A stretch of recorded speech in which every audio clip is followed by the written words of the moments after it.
નમસ્કાર મિત્રો આજે હું તમને એક વાર્તા સંભળાવવાનો છું અને તે વાર્તા છે એક રાજાની. મિત્રો, એક રાજા હતો. તે બહુ જ અય્યાશ હતો. તેને સુંદર સ્ત્રીઓ બહુ ગમતી, તેનો તે શોખ ધરાવતો, મદિરાનો શોખ ધરાવતો. તેને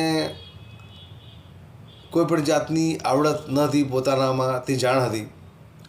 માટે લોકો આગળ વર્ચસ્વ જમાવવા અને તે મહાન છે તેવું દર્શાવવા તેણે અમુક માણસો રોકી રાખ્યા હતા.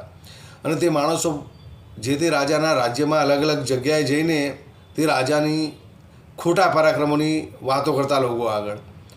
કોઈક એવી વાતો કરતું કે રાજા જંગલમાં શિકાર કરવા જતા હતા, ત્યાં એક સિંહ આવ્યો અને સિંહે હુમલો કર્યો રાજા ઉપર. રાજાએ જે તે સિંહને મારી નાખ્યો અને વિજય પ્રાપ્ત કર્યો. રાજા એમના વિરુદ્ધ, જે તે રાજ્યના વિરુદ્ધ દિશામાં બીજા રાજ્યો હોય તેની ખોટી ભ્રામક વાતો ફેરવતો કે આ રાજાએ આપણા રાજ્ય પર ચડાઈ કરી હતી, આપણા રાજા લડ્યા તેમની સામે ને તે રાજાને પરાજિત કર્યો. આવી અનેક અવનવી વાતો રાજા ફેલાવતો. રાજા આપણા બહુ મહાન છે તેવી તેના માણસો વાતો કરતા. હવે લાંબો સમય ના ચાલ્યું. એક દિવસ જેમ જેમ દિવસો વીતતા ગયા તેમ તેમ જે તે રાજ્યની જે પબ્લિક હતી તે ત્રાહિમામ થઈ ગઈ. કેમ કે ત્યાં રોજગાર ના મળવા માંડ્યો, સારી વૈદ્યકીય સુવિધાઓ ના મળવા માંડી. ત્યાં આગળ લોકોને રોજગાર ના મળવાના કારણે ખાવા પીવામાં તકલીફ પડવા લાગી. ધીરે ધીરે પબ્લિકને ખબર પડવા લાગી અને તેઓ રાજા તરફની સામે વિરોધ કરવા પર ઉતરવાની તૈયારી કરી રહ્યા હતા, આયોજનો કરી રહ્યા હતા. મંત્રીને જ્યારે વાતની ખબર પડી તેણે રાજાને વાત કરી. રાજાએ મંત્રીને સમજાવ્યું કે આપણે એવું કોઈક આયોજન કરો કે જેથી આ લોકો જે પબ્લિક છે રાજ્યની તેનું ધ્યાન આ જે સારા જે શિક્ષણ છે કે સારું જે જ્ઞાન છે, સારું ખાધા ખોરાકી છે કે સારું જીવન જીવવાની જે ભાવના છે તે લોકો છોડી દે. એના માટે આપણે એવું આયોજન કરવું જોઈએ જેથી લોકો બીજી તરફ વળી જાય ને આ બધી વસ્તુઓ પર ધ્યાન ના આપે. તમને એક ચતુર માણસ હતો તેમના રાજ્યમાં. તેણે એક યુક્તિ બતાવી કે મહારાજ, આપણે એવું કામ કરીએ, આપણા રાજ્યમાં વિવિધ ખેલોનું આયોજન કરીએ. જે ખેલો લોકોનું આકર્ષણ જમાવશે, લોકો ખેલોમાં વ્યસ્ત થઈ જશે. આપણા રાજ્યમાં વિવિધ જગ્યાએ જે નર્તકીઓ હોય છે તેનું નૃત્ય કરાવડાવો અલગ અલગ જગ્યાએ. લોકો એ જે ગાયિકાઓ છે તેને સાંભળવા જશે અને તેમાં પોતાનો સમય પસાર કરશે. વિવિધ જગ્યાએ જાદુના ખેલો કરાવો. લોકો આ બધી વસ્તુઓમાં લીન થઈ જશે એટલે કોઈ તમારી પાસે જે એમની સમસ્યાઓ છે એ લઈને આવશે નહીં. રાજે એવો જ પ્રયોગ કર્યો. એણે અલગ અલગ એના રાજ્યોમાં અલગ અલગ જગ્યાએ નર્તકીઓને મોકલી અને રોજ સાંજે ત્યાં આયોજન કરવા લાગ્યા.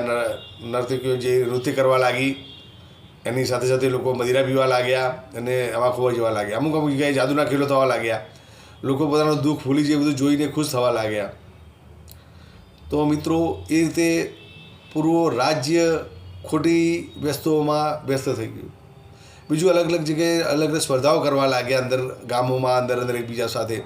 લોકો એ બધી વસ્તુઓમાં વ્યસ્ત રહેવાના કારણે જે લોકોની મૂળભૂત જરૂરિયાત હતી તે માંગી શક્યા નહીં કે અમને નોકરી ધંધો રોજગાર આપો, સારી આરોગ્ય સુવિધાઓ આપો, અથવા તો અમને કોઈ સારું શિક્ષણ આપો. આવી કોઈ વસ્તુ માગી શક્યા નહીં. તેના કારણે અમુક વર્ષો પછી આખો રાજ્ય બરબાદ થઈ ગયું, રાજા બી બરબાદ થઈ ગયો અને લોકોની દશા બહુ માઠી થઈ ગઈ.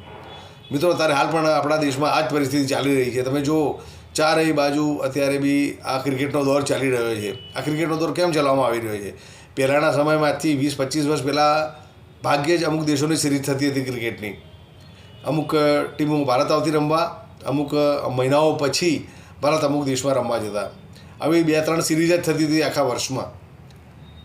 અત્યારે તમે જોઈ શકો છો કે ક્રિકેટની અવારનવાર સિરીઝો થતા કરે છે. વન ડેનો વર્લ્ડ કપ લાવ્યા છે 50 ઓવરનો. એ 4 વર્ષે 5 વર્ષે પૂરો થાય એટલે પછી ચેમ્પિયન ટ્રોફી આવી જાય છે.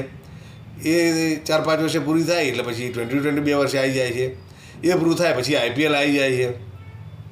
તમે જો મિત્રો, લોકોને એકદમ તરબોળ કરી નાખે છે ક્રિકેટમાં. જાણે છે અત્યારના સત્તાધીશો કે ક્રિકેટ સૌથી લોકપ્રિય છે.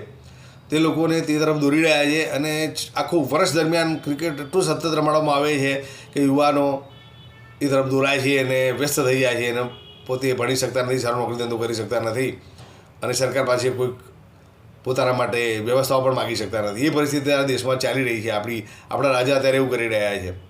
સાથે સાથે સિનેમામાં પણ પહેલાં તમે જુઓ, સેન્સર બોર્ડ અમુક વસ્તુઓ, અમુક નગ્ન ફોટાઓ કાપી નાખતા, અમુક યુદ્ધના દ્રશ્યો કાપી નાખતા. અત્યારે ફૂલ્લી સેન્સર બોર્ડે પણ છૂટી આવી દીધી. ગમે તેવા લોહીઆળ ફિલ્મો ચાલી રહી છે. એકબીજાનું મર્ડર કરી નાખે છે, મારી નાખે છે, લોહી લુહાણ થઈ જાય છે માણસો. એવી ફિલ્મો ચાલી રહી છે. તો તો મિત્રો આવું ના થાય એના માટે ધ્યાન રાખો અને સાવચેત રહો. બસ આટલો જ આ વિડીયો હતો. થોડા જાગૃત થાઓ. જય હિન્દ મિત્રો.